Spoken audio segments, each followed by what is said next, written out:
Приятелската футболна среща между белградския отбор Червена звезда и отбора на ЦДНА София предизвика голям интерес сред любителите на футбола у нас. За съдия на срещата бе поканен италианецът инженер Бернарди. Отборът на Червена звезда е един от най-добрите в Югославия и на историката на ЦДНА тази година няма загубен матч. Борбата обещава да бъде интересна.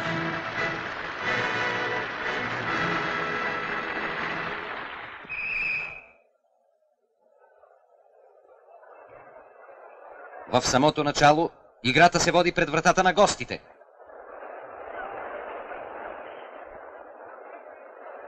Отборът на ЦДНА атакува упорито. Топката бързо и точно преминава от крак на крак.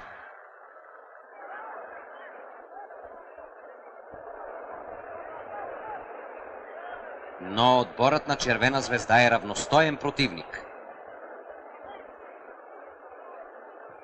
Югославските играчи майсторски овладяват топката.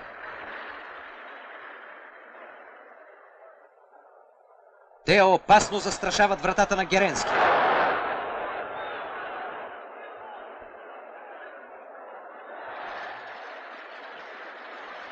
Отбраната на ЦДНА има да се справя с трудни положения. Умела комбинация между югославските нападатели. Удар! Гол!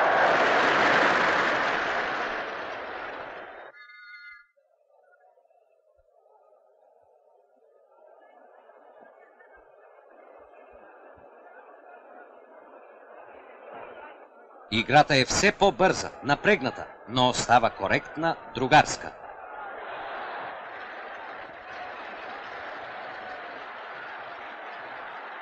Нападението на Червена звезда използва по-добре изгодните положения.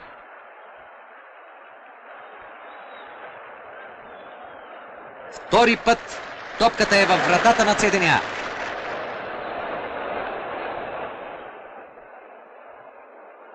Обаче до края на мача има още време. Победата не е решена. Българските нападатели все по-често са пред вратата на Червена звезда. Ето гол, но гредата посреща топката. Нападенията на ЦДНА стават по-настойчиви и устремни. 7 минути до края на срещата.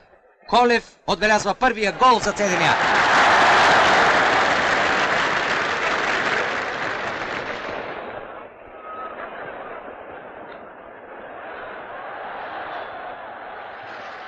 В последната минута непрестанните атаки на нашия отбор се увенчават с успех. Миланов бележи изравнителния гол.